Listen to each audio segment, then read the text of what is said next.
How can we deal with the hostility that has been there within Kenya since independence? Because we keep seeing this hostility between certain tribes coming up every election cycle.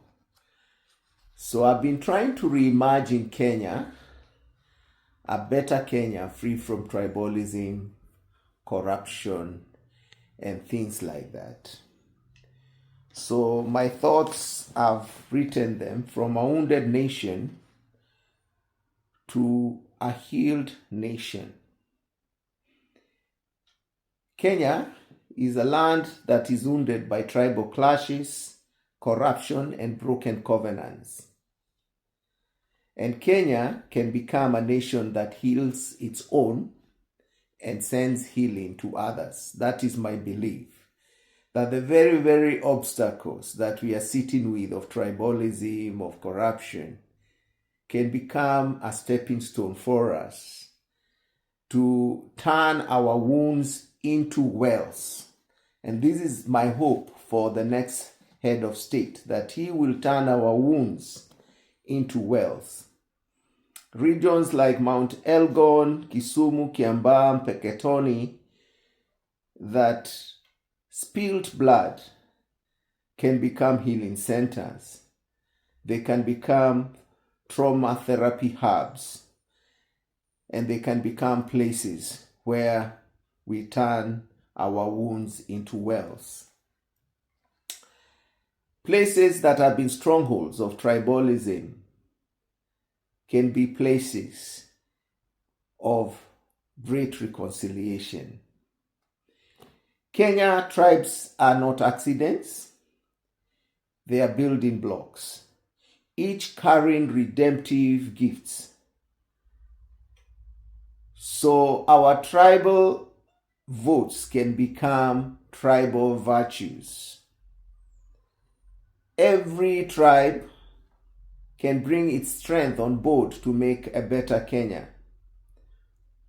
We all know about the Luo's intellectualism. You know, we used to joke that when you're listening to the graduation in University of Nairobi, you would hear Nyango, Otieno, Olang, Obongo, or, it was one community. They are bright cookie.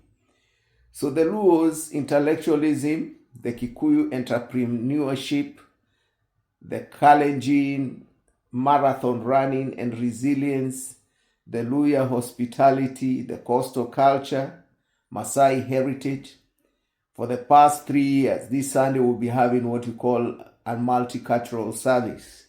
For the past 2 years, I've worn the Maasai blanket during the multicultural service here in Melbourne.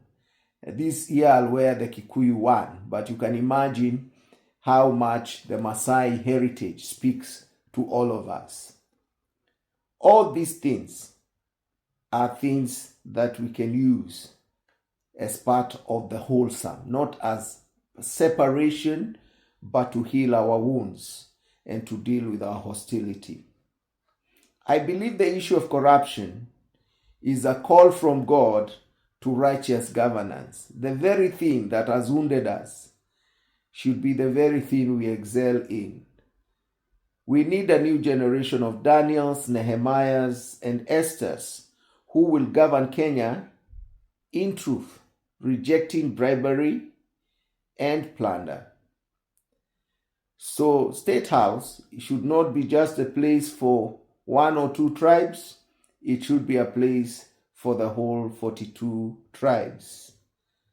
The presidency, judiciary, and parliament should act justly, love mercy, and walk humbly, according to Micah 6:8.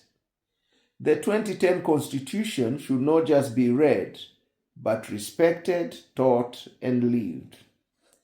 The church should move from religious hype to spiritual depth. I shared how the Tukutende Reza movement in the 70s was very authentic, practical Christianity. It was not hype, it was real Christianity. When people repented, they returned things they stole, But the Christianity of Kenya, today, Kenya is 80% Christian.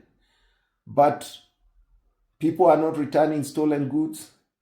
People are not stopping to do the wrong things. So we need to reimagine Kenya and revisit our Christianity in Kenya, because it's not as it should be.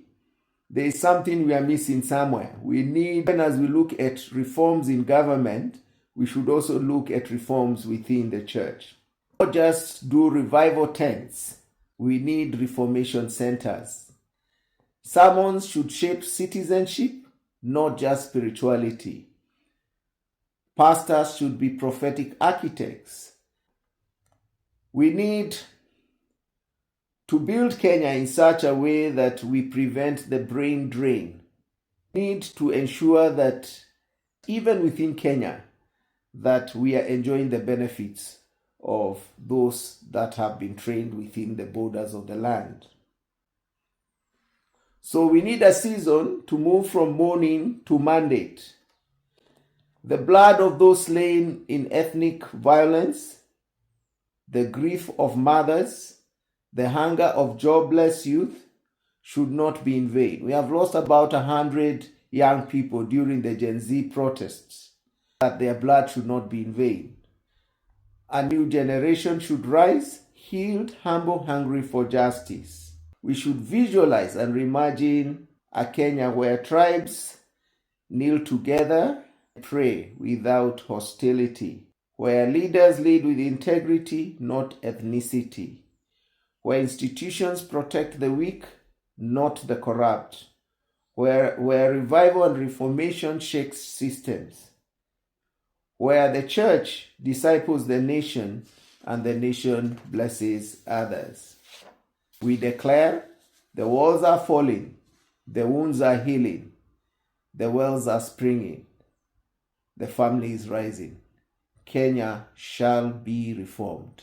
Thank you very much for listening.